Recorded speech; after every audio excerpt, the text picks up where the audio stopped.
subflooring, or in the case of my workshop, just flooring.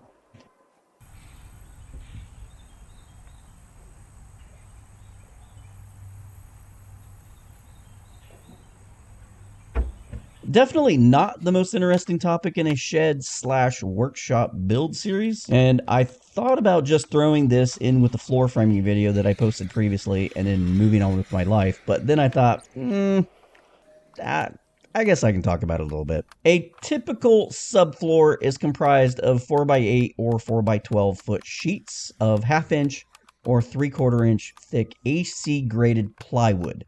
You can nail or screw, it doesn't really matter. The AC grade just means that one side is finished smoothly, that is the A side, and then the C side is a rough side, and that is the side that usually goes down. OSB is frequently used for subfloor layers as well, which is what I am using here. And opinions, they vary on the merits of plywood versus OSB, but both are common and both are entirely adequate. Now, when building a house, tongue and groove panels are often used, although you can use regular plywood or SB. You just have to install some blocking under the unsupported edges.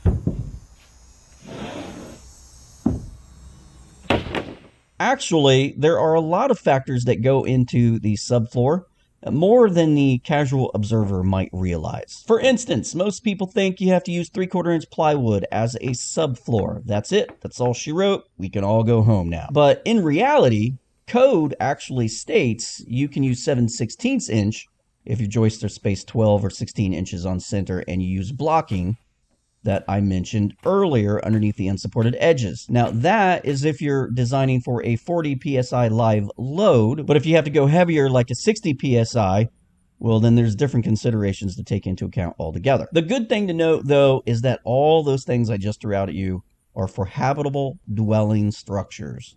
When you're building an accessory unit like a shed or a workshop, then you oftentimes have a little bit more leeway. Installation is pretty clear cut and dry. You're not going to run too far left or right of this part. You lay the sheets out lengthwise across the joists. Make sure that a sheet breaks on the center of a joist.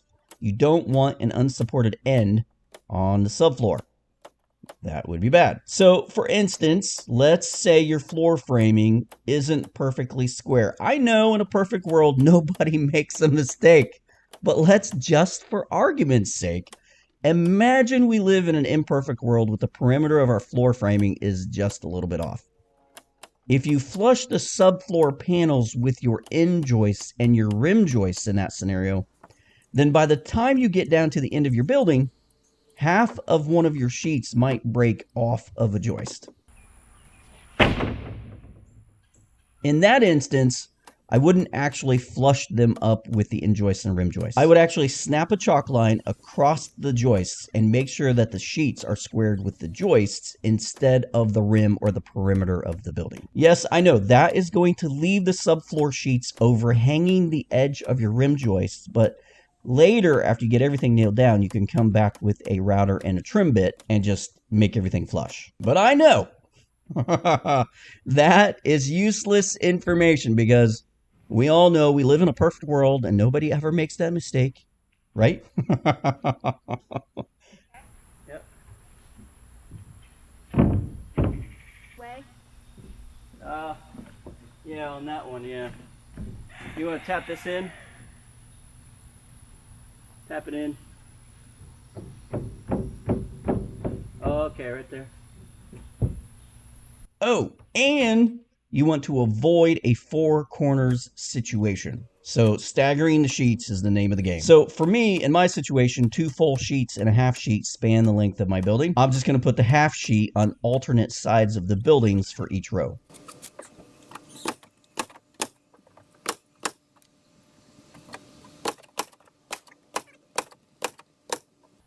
Well, I'll work on it, okay? something wrong? Oh, shit. Yep, I didn't nail that. Thank you. Now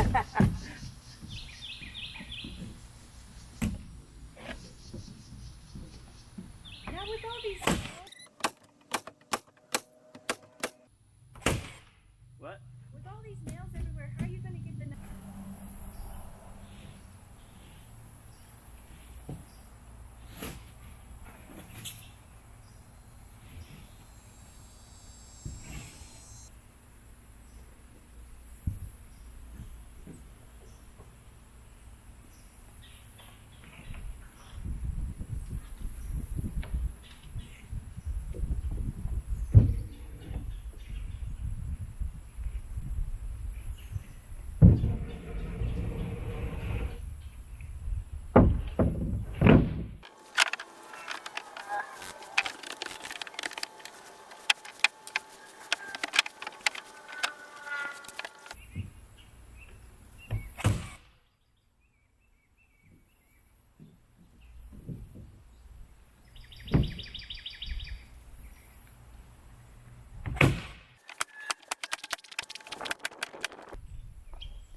My workshop is just slightly narrower than 12 feet, so I had this slight bit of an overhang once I got all my sheets installed. So instead of measuring that and cutting the sheets to width before I nailed everything down, I just decided to trim it down afterwards with a router and a flush cut bit. That is a common practice in construction.